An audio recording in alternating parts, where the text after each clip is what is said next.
Best thing that's ever happened to you financially. Go. Easy. Sold my car on Carvana. Amazing offer. Really? I hit 200 on a scratcher. Did the scratcher come to your house and hand you a check? No. How many scratchers did you hit to get that? I hit a button on Carvana.com once. Okay, that's fair. It's like the lottery, except you always win. Not like the lottery at all, actually. Exactly. Inexplicably good.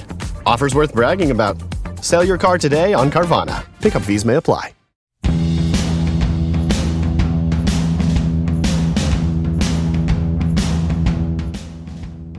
All right, welcome back. Today we are talking about the Alexander team, and specifically, I'm talking about Tal, Oren, and Alan.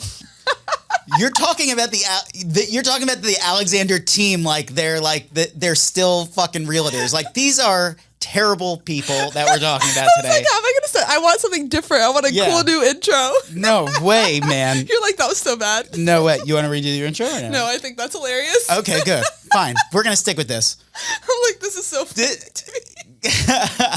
But it's as soon as I was like looking, and then as soon as you were like, the Alexander team, I was like, what, is she fucking working for them? Like, what are you doing? No way, man. I did. But because it's three brothers, like, how often do we get this? We don't. That's why we're talking about it. Because it is pretty novel. It's the Alexander team. So this team that Monica is so fond of. That's what their brand was called, apparently. Well, they were the Alexander team. These brothers were, at least two of them.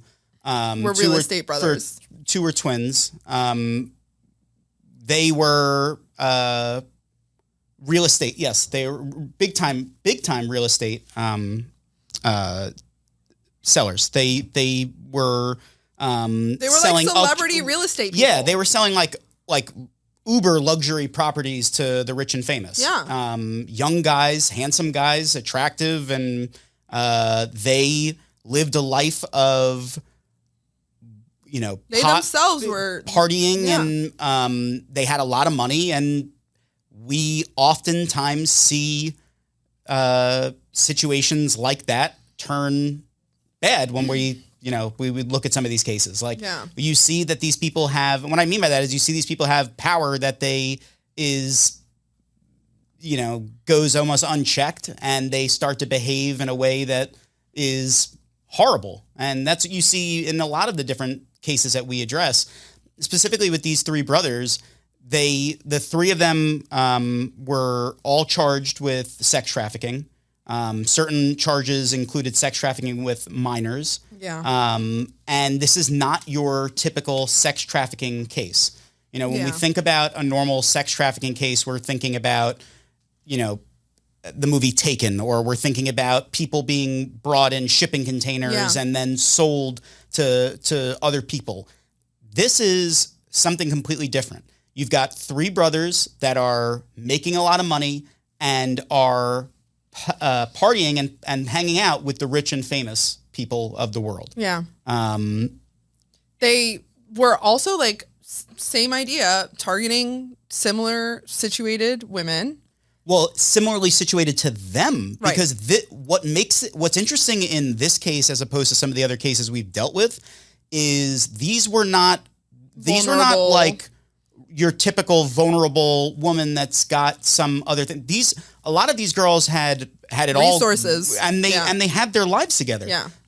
Some of them were also in the real estate world. Some of them were the children of very, very wealthy people. Yeah. Some of them were in college when this happened. There's a whole range, but this doesn't match your typical victim, the vulnerability that we look for, but it matches because it was a crime of opportunity, because they were partying with these people. Right. Because, considering that they're attractive, young, rich men, it's not hard to pull women, No. So when you're partying with them and, you're drugging them, this is why it's sex trafficking. They were literally drugging them or spiking their drinks and giving them drugs that would make them pass out, make them lose their memory. And then they would wake up and be disoriented or don't remember anything. And I know one girl received her purse from, and one of the assistants the next day, Just like that's one of the more famous victims in the more famous meaning like more she has more well-known. Yeah, she was on notoriety. She was on Bravo, one of the celebrity celebrity something real like estate shows. Yeah. But she was also like not remembering what happened, and then like later as things uncovered in the news and stuff, that's when she actually came forward and said like, I think something like was happened to me that night. Right. So these aren't things that like, which I mean, we can talk about kind of the reliability of that, but like we say again in every episode that is related to like numerous victims, when you have one person that comes out later, like a late reporting situation and says like, this happened to me, it's so hard to believe that. If you only have that, if the only evidence you have to go on is a delayed report from, 5 to 10 years and that's the only evidence that they're going on, that's fightable and not necessarily the most reliable. Right. But if that's just one of the alleged incidents and there are other women and they all fit the same pattern of being drugged, of being given certain mixed drinks by these guys at parties, and then waking up and knowing that they were sexually assaulted, it's a totally different situation. Yeah. And what makes this different is you have, like we said, the women that are involved here are not the typical victims. Right. These are only women that they had access to because they were partying with, the rich and famous. Right. The college girls that they were with were either, I would imagine, people from the local universities when they were in either New York or in Miami, and they're partying at the top clubs with these rich guys who are giving them bottles and giving them drugs and giving them whatever they want to have like an awesome night.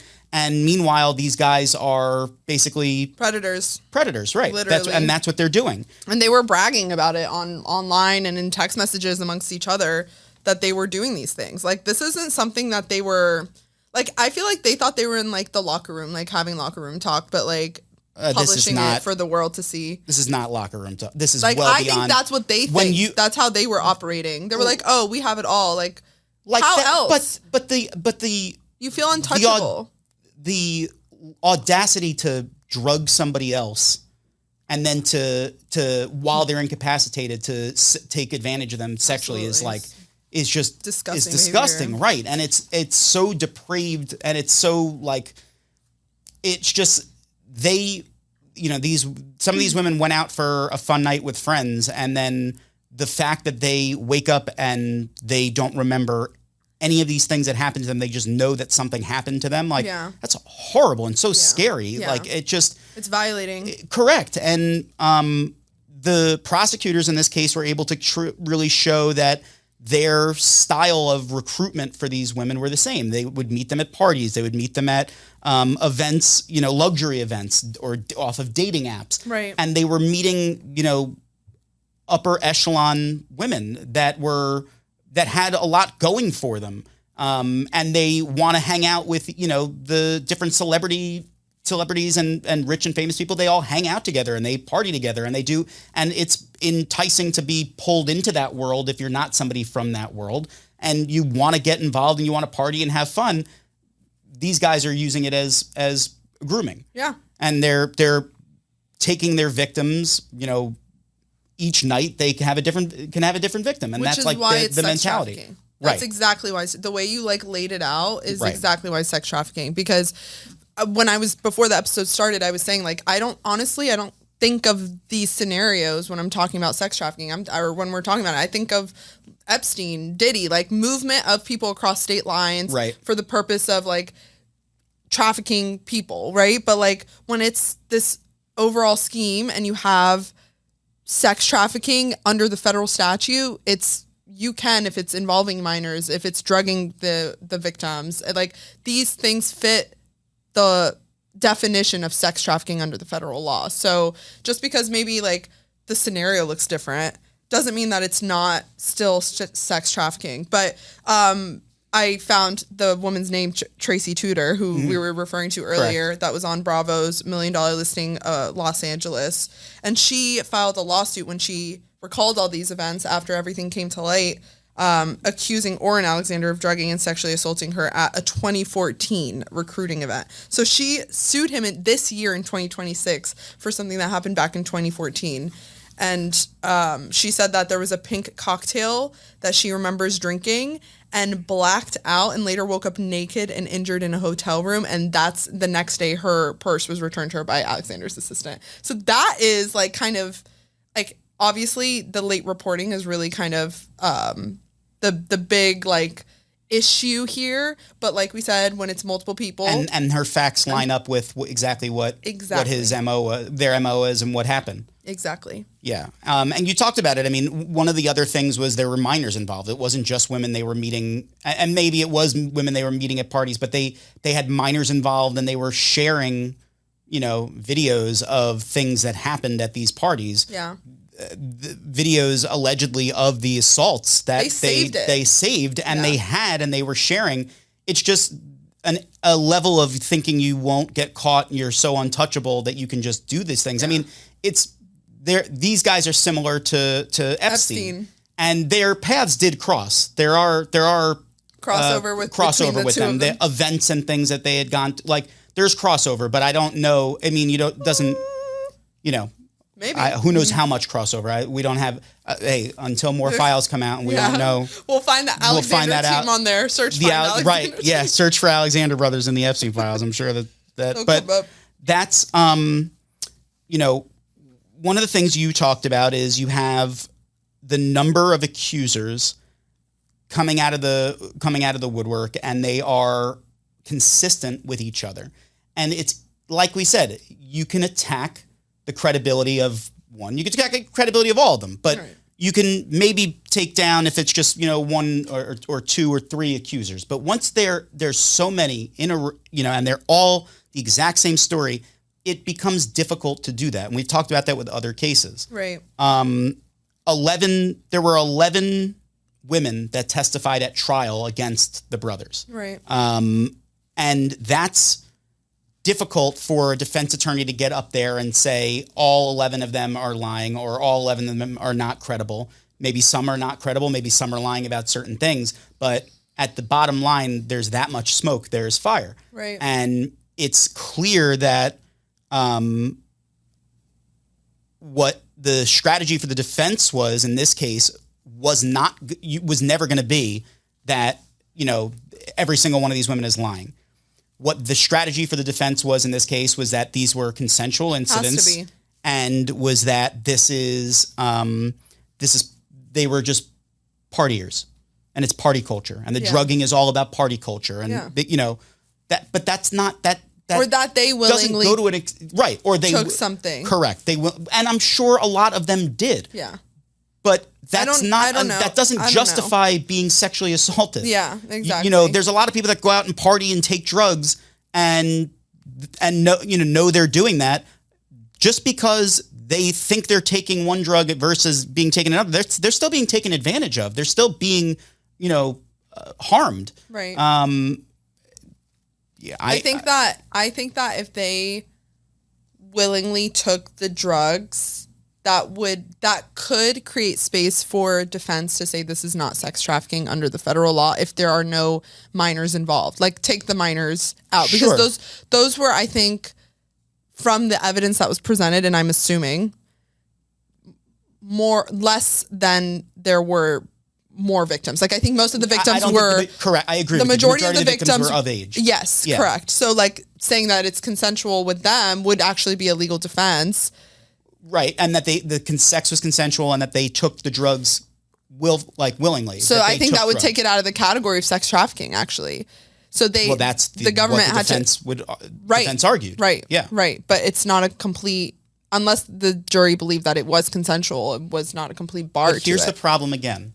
Okay, maybe I buy that girls 1, 3, and 6 were all consensual. What about the other ones? You've got so many that are coming forward and they're all telling the same story. It's just not believable to the juror that all of them are lying, or all of them are not credible, or all of them were consensual, or all of them agreed to take the drugs. That's just not the thing. It's just the idea that there's this vast conspiracy against the brothers, that these women came out of the woodwork and they all of them are lying, all of it's made up. It's just, it doesn't pass the smell test. And I don't think any juror would believe that that's reasonable. I would be more likely to believe that to be reasonable if there were not any physical evidence, but they found physical evidence of like a naked 17-year-old girl, right? Like a video in their possession, right? And then a photo of a 16-year-old girl. So that's also another, like, if I hear that as a juror, that underage victims are literally being documented and saved in their files, I'm like, okay. Yeah, that's no different than a serial killer collecting a piece of evidence as a trophy to me. Yeah. I mean, that they're keeping that as evidence to go back to enjoy. Yeah. I think that's also what helps the government argue sex trafficking too here in this case, just like we were saying, because that ties into the actual definition of sex trafficking under the federal law. And I think that... Yeah, no, go on. No, I was just going to say, like, I think that otherwise the defense would have had a stronger argument for lessers. Okay. That's what I'm thinking. I can buy that, but I think. But you're saying still it was not consensual. It was still sex crime, and I think there's no way that you're gonna convince me that all of them were, and that's what the thing is. It's just that there's so many of them. Mountain of evidence. It's just you're not going to convince me that every single one of them is lying. Yeah. Like you can't. I don't think that, and I think that's one of those things that happens in these types of cases, which is obviously it's a huge benefit to the government because the government has all this additional evidence that they can use, but it's also beneficial to the victims that are involved because they are not the case is not solely relying on things about them and their life, and maybe some things that have nothing to do with the case at all, just about how they live their lives. Mm-hmm. Like that's not what the case becomes about. Yeah. The case becomes about like they are one of a series of people, right? And being victim to a behavior that was repeated over and over and over again, then done the same way. Yeah, and the other thing is that the defense argued that they were financially motivated. The victims were financially motivated in making these claims because obviously if these people are found guilty, then there can be civil lawsuits to follow and whatever. Sure. But like we said, I think that could be more convincing if it was like an isolated incident and it was like this one random, you know what I mean? But the fact that most of the victims were not in need of any resources and were mostly better situated, that to me makes me feel like that's the big thing. And that's one of the big things here is, the daughter of a billionaire doesn't need a dime from the Alexander brothers. So the idea that she's got financial motive, she doesn't give a shit about their money. So like that's a big factor. It's also very embarrassing to come out in social, like when you're in like in elite social circles. I don't think maybe if you're situated in a different place in life, like we said, you might have a motive to lie. But if you don't really have that clear motive, it's kind of, I don't want to say embarrassing, but like you're not proud to say this. I think you're saying to be the victim. Yeah, like you don't want to. I think a lot of victims feel a sense of embarrassment and certainly shame, especially sex victims. That's a known thing, and that's like,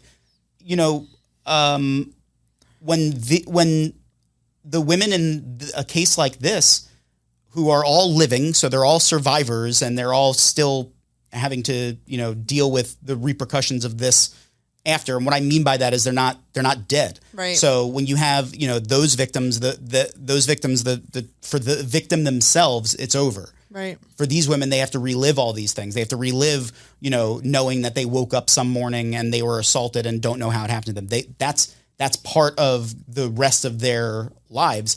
They have to come out and say that this happened to them. Now they're known as that, known to be associated with that. Like it's not. People are not going out of their way to do this. Yeah. To get money in a civil suit. It's just again, something that's not believable enough for me to say, okay, maybe if you told me girl number 8 of 11 was in it for the money, fine. But I don't believe not all of them. Right. And so it's just, and look, the defense attorneys do what they have to do. Yeah. They do what they have to do. You work with the facts that you have. And that's what if we were in the same situation, we would do the same thing. You have to work with the facts you have and make the strongest possible arguments for the betterment of your client. But some of them don't pass the laugh test. No. Or smell test. Or any test. I think laugh test would also would work here. But yeah, what you're saying is true. And ultimately, they were recently convicted last month. Yep. All 3 brothers convicted in Manhattan federal court, and the jury found them guilty on multiple counts, including sex trafficking. So they're facing 15 years to life. I think they're going to get far more than 15 years. They probably will get something close to a life sentence, if not a life sentence, I think is probably what they'll get. That's crazy. I would think. I guess we're going to find out. Look, these guys drugged all these women. They kept the videos of it. They did this and acted this way and were brazen about what they were doing. I imagine this was not a secret that they behaved like this, amongst the top circles. They were texting each other about it. So, bye. Yeah. I don't see any reason why they should be given lenient sentences at all. Brandon says close the book on them. Yeah, just goodbye. Just that's it. Well, but we'll find out in August. I know. I'm sure in August is when the sentencing is, but I'm sure there's going to be appeals and there's going to be everything else, and the case will go on for a long time. But I think what's so interesting about this case is how this is sex trafficking, because it's so different than a typical case. It's so different than Epstein. It's different than Diddy. It's just like you said. In those cases, we look at a lot of the sex trafficking because he was bringing people across state lines, and we're talking federal sex trafficking. Right. So this is not something that requires that. I mean, this is federal law allows the sex trafficking where there's coercion, where there's minors, where there's drugs involved. Yeah. And so, that I think that is helpful in cases like, Bill Cosby, like that it's because these guys and Bill Cosby, to me, it's a very similar situation. Bill Cosby was at the top of Hollywood and had access to all these women that were at the top of their games and models and everything else. And he was doing the same thing, drugging them. And, that was that. That's sex trafficking as far as the federal government is concerned. Yeah. And that might be what's being litigated, though, because that's what part of their defense was. And if maybe they'll change that. Imagine if the Alexander brothers changed the law on federal sex trafficking is. So. I think that those laws they're solid. They make sense. Yeah. I think it's very difficult to argue that the minors being involved, period. I think that is enough to trigger everyone being on the same page that this should be federal. But once you start bringing in the drugs, it's just I don't think it necessitates just needing to be taking someone across state lines for this to happen. And if you want to talk about another reason that this can stay and be federal, if we're just talking jurisdiction for a second, their conduct occurred in New York. Their conduct occurred in Miami. True. Their conduct occurred in, I believe, Colorado. So, or and Zac Efron's apartment, wherever that is. Wherever Zac Efron's apartment was. That's so funny that became a thing, that they were like, Zac Efron's apartment was used for one of these sex parties. And it's like, his name into this? Zac Efron didn't do anything wrong. Yeah, like, we don't need to bring him into this. Yeah. He is our Disney star. We love him. I love him. At this show, we are fans of Zac Efron. We don't hate Zac Efron on this show. Not at all. But he was brought into this whole nonsense because his apartment was used, I guess, for a party. Yeah. I hope they weren't his realtor. No, maybe it sounds like it. Maybe they were. Yikes. Maybe they were on his realty team. Listen, I would not be surprised if they were. they were realtors for Zac Efron if they were at his house partying with him. You know? Yeah. One other thing is this is another case where the conduct that occurred happened over years, and it draws the question, why does it often take years to bring certain cases like this forward? And I mean by that, like, for them to be prosecuted.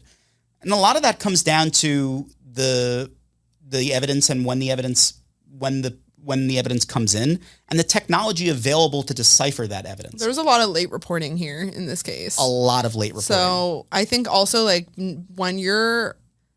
I just think that you feel more like in a vulnerable place when your predator or whatever is in a position of some sort of power, has some sort of money ability. and influence. Yeah. That's power. And is maybe even, friends with people that and like that's just like how do you go about that? And like you don't even remember what, like you just know that you woke up naked and that you were partying with them 1 second. And it's not just that they wake up naked; they know they were attacked. They have the physical feeling. Yeah, but they didn't. I think that because it wasn't like a conscious memory, that it's easy to maybe come up with potential explanations for what happened. Like, oh, I was so fucked up last night that maybe I made a wrong decision. You know what I mean? Yeah. Like that must have. But there's a line, right? And so I think, and I think these women knew that line was crossed because that's and that's also a reason why they delay the reporting. They don't want to come out and say like, oh, I was fucking partying and doing drugs. Really, like you don't want to admit that. But you also don't, like, I'm sure there's a processing period of like trying to figure out like what the fuck happened to me. And then like coming to that realization and then coming to the decision of like, do I want to report this? Like, I feel like there's if I'm, and potentially what if I'm wrong? Right. Like that's a huge thing. Yeah.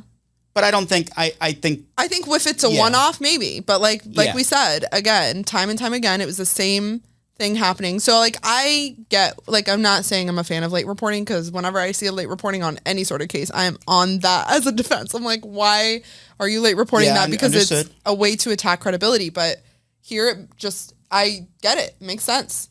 So it's not really, I don't know, considering all the evidence and everything that was brought forward, because there was physical evidence, that I think, it's kind of seals the deal. But it happens often where it's late reporting, like you were saying, and it takes forever to work up because the evidence comes in late and these people are people in a position of power. Yeah. And there's also, I imagine when the civil suits start happening and the lawyers start getting involved and the lawyers start talking to the state attorney's office or the AUSA's, U.S. Attorney's Office, the game it changes. But I mean, they brought these indictments against these guys. Like they had them with all of the evidence from the very beginning, and they brought pretty solid cases against each one of these brothers. Yeah. Yeah. There's going to be more lawsuits for sure, I think, because it's literally, they were just found guilty, and the first civil lawsuits will for the victims will be, and there, I mean, appears to be money in this situation. 100%. Although I'm sure they were hiding their money somehow. Yeah. But it's an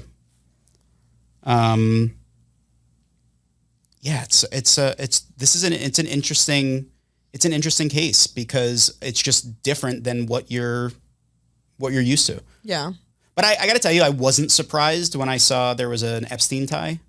Yeah. I wasn't surprised. Yeah. Like, I just, wealthy people that are into some really like sketchy partying and activities like that, to know each other, to cross paths. Like, it doesn't seem like it's that. It's crazy because Epstein was like in cahoots with like all of the people who are actually in power, like people who are in like politicians and stuff. Right. And the Alexander brothers are like more celebrities, but they're crossing over. Like, why are you guys hanging out? Why are the politicians and celebrities together? Well, it's the real estate. Right.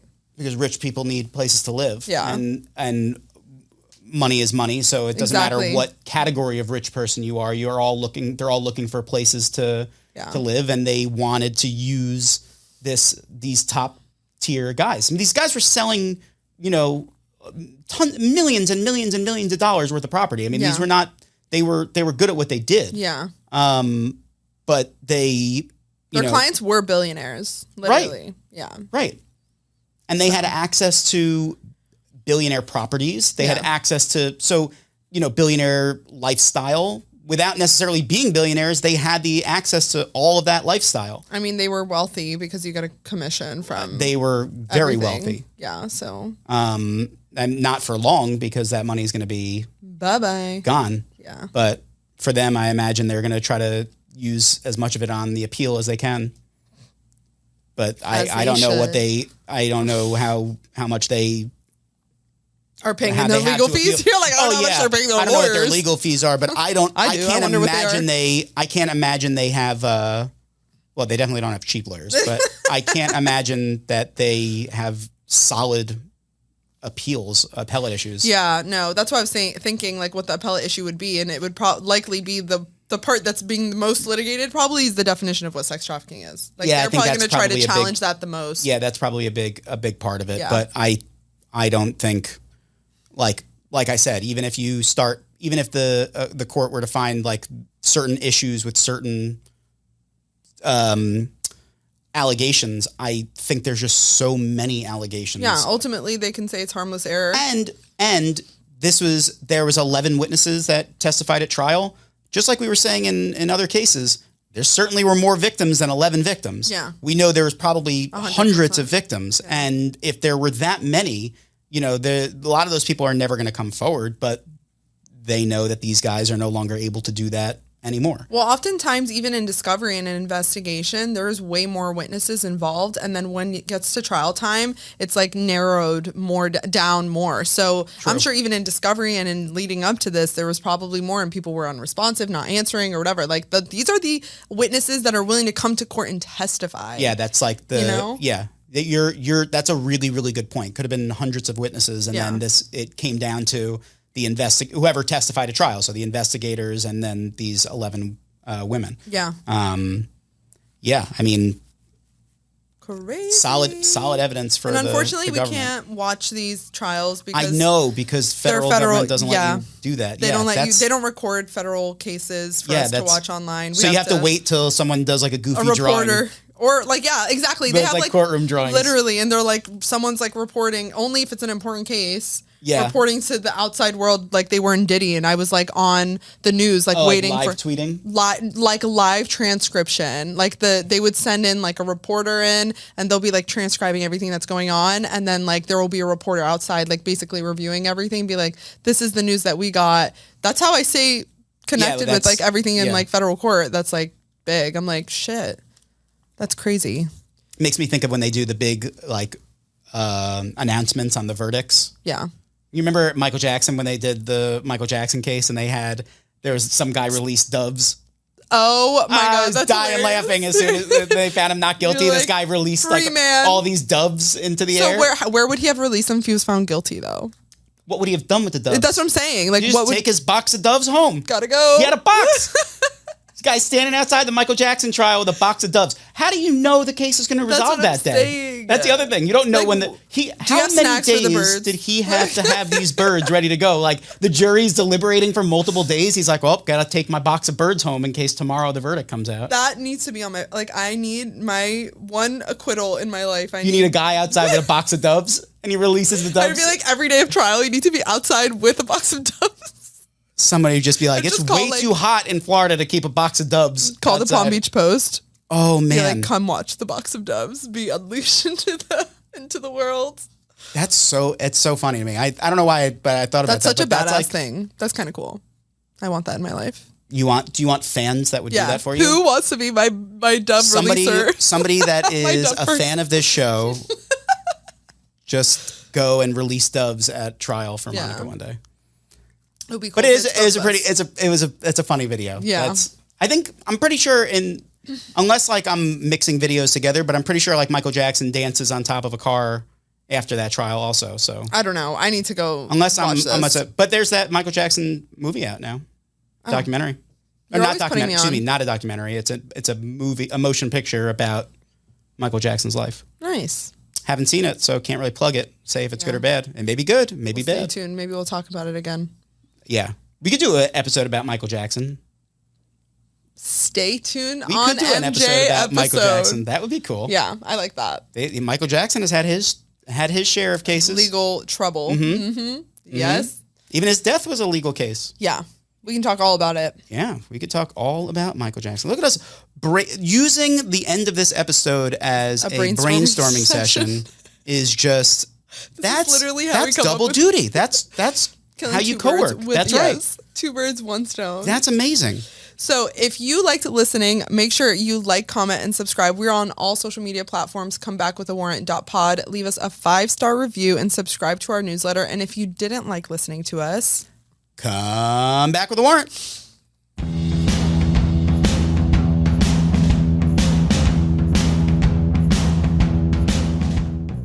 At California Closets, we design for the little things. Take this moment of a family getting ready to leave the house. Where's my backpack? Mom, I need my cleats. My wallet was right here. If I trip over these shoes one more time.